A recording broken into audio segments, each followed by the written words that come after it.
তো আজকে চলে গেছিলাম আমরা মোহরের পোলাও খেতে। তো আজকে ছিল আমাদের অ্যানিভার্সারি, আর দেখো আমরা রেডি হয়ে বেরিয়ে গেছি দুপুরবেলায় লাঞ্চ করতে। তো সেরকম কিছু করিনি আজকে দিনটাতে, তো আমরা দুজনে শুধু এমনি লাঞ্চ করতেই বেরিয়েছিলাম দুপুরবেলায়। কোথায় যাব সেটা একদমই ভেবে পাচ্ছিলাম না। তো তোমাদের দাদা ভাই হচ্ছে বললো যে আমি একটা জায়গা চিনি, চলো তোমাকে আমি নিয়ে যাচ্ছি। আর এখন তো ফেসবুক আর ইউটিউব খুললেই দেখা যায় এখানে এই পাওয়া যাচ্ছে, ওখানে ওই পাওয়া যাচ্ছে, সেটা দেখেই আমরা এখানে চলে যাচ্ছিলাম। সেরকমই আমরা দেখে এখানে চলে যাচ্ছিলাম। আর এখানে হচ্ছে আনলিমিটেড পোলাও আর খাসির মাংস পাওয়া যাচ্ছিল। আর দেখো এখানে আমরা ফাইনালি পৌঁছেও গেছি। একদম দুপুর দুপুর টাইমে আমরা চলে গেছিলাম, আর দোকান একদম ফাঁকাই ছিল, তো সেরকম লোকজন ছিল না।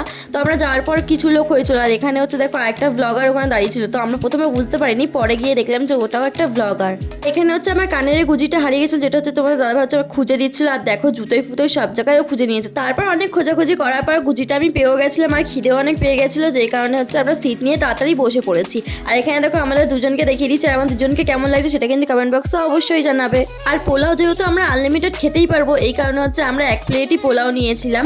আর এক প্লেট পোলাওয়ের মধ্যে আমরা হাফ হাফ নিয়ে, আর আনলিমিটেড তো আমরা নিতেই পারবো, ওর জন্য 2 প্লেট নিয়ে বেকার নষ্ট করে তো লাভ নেই। আর খেতেও অনেকই সুন্দর ছিল, আর মাটনটাও খেতে খুব সুন্দর ছিল, গ্রেভিটাও খুব সুন্দর ছিল, কিন্তু কালো কালো লাগছিল, কিন্তু খেতে খুব দারুণ ছিল। আর এখানে খেতে খেতে তোমার দাদাভাইয়ের কাছে হচ্ছে রিভিউ নিচ্ছিলাম যে এটা কেমন খেতে লাগছে তোমার।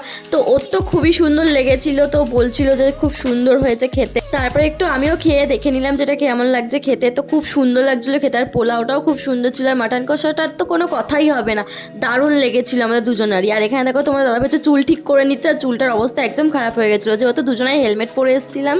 এখানে এসে তোমরা একবার ট্রাই করে যাও, আর তোমরাও বলবে যে কেমন লেগেছে খেতে। তো তারপর হচ্ছে আমাদের খাওয়া দাওয়া হচ্ছে একদম কমপ্লিট হয়ে গেছিলো, আর কোথায় যাবো আমরা একদম বুঝতে পারছিলাম না। তারপর তোমার দাদাভাই হচ্ছে আমাকে বললো যে আজকে হচ্ছে আমাদের অ্যানিভার্সারি ছিল, তো কিছু মনে রাখার জন্য, এই দিনটা মনে রাখার জন্য আমরা 2টো ফিশ কিনেছিলাম, যেটা হচ্ছে আমরা দেখবো আর মনে পড়বে আমাদের অ্যানিভার্সারিতে আমরা কিনেছিলাম। তারপর দেখো এখানে হচ্ছে আমরা দোকানেও চলে এসেছি মাছের, আর এখানে দেখো তোমাদের দাদা হচ্ছে মাছ দেখছে ওখানে, আর এখানে মাছগুলোকে দেখো কত সুন্দর সুন্দর লাগছে।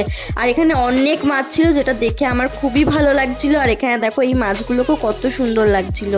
আর এখান থেকেই হচ্ছে তোমার দাদা হচ্ছে একটা মাছ নিয়েছিল, একটা না 2টো নিয়েছিল। আর এখানে দেখো এই 2টো মাছ কত সুন্দর লাগছে দেখতে। আর তোমাদেরও কি এরকম মাছ ভালো লাগে তাহলে কিন্তু কমেন্ট বক্সে অবশ্যই জানাবে, আর কাদের কাদের কাছে এরকম মাছ আছে সেটাও কিন্তু জানাবে। পর আমরা দাঁড়িয়েছিলাম, আর দোকানের মালিক একটা দাদু কত ভালো আমাদেরকে আঙুর দিয়েছিল খেতে। তো আমি অনেকগুলো খেয়ে নিয়েছিলাম, আমার হাতেও 3টেই ছিল। আর ওই যে দেখো দাদুটা বসে আছে, দাদুটাই হচ্ছে আমাদেরকে আঙুরগুলো খেতে দিয়েছিল। তারপর দেখো আমরা বাড়ি চলে এসেছিলাম, আর এখানে হচ্ছে মাছ ছেড়ে দিয়েছে। তোমার দাদাভাই হচ্ছে প্রথমে একটুখানি রাখতে হয় জন্য রেখেছিল, পরে ছেড়ে দেবে ওখানে। আর এই মাছের জন্য এই ঘরটাও কত সুন্দর বানিয়েছিল তোমার দাদাভাই হচ্ছে, দেখো কত সুন্দর লাগছে। আমার শরীরটা অনেক খারাপ লাগছিল, যেখানে হচ্ছে বাড়িতে চলে এসেছিলাম, আর ব্লগটা আমরা এন্ড করতে পারিনি। তো আজকে মিনি ব্লগটা আমরা এখানেই শেষ করে দেবো। তোমাদের ভালো লাগলে একটা লাইক কমেন্ট শেয়ার অবশ্যই করে দিও। টাটা।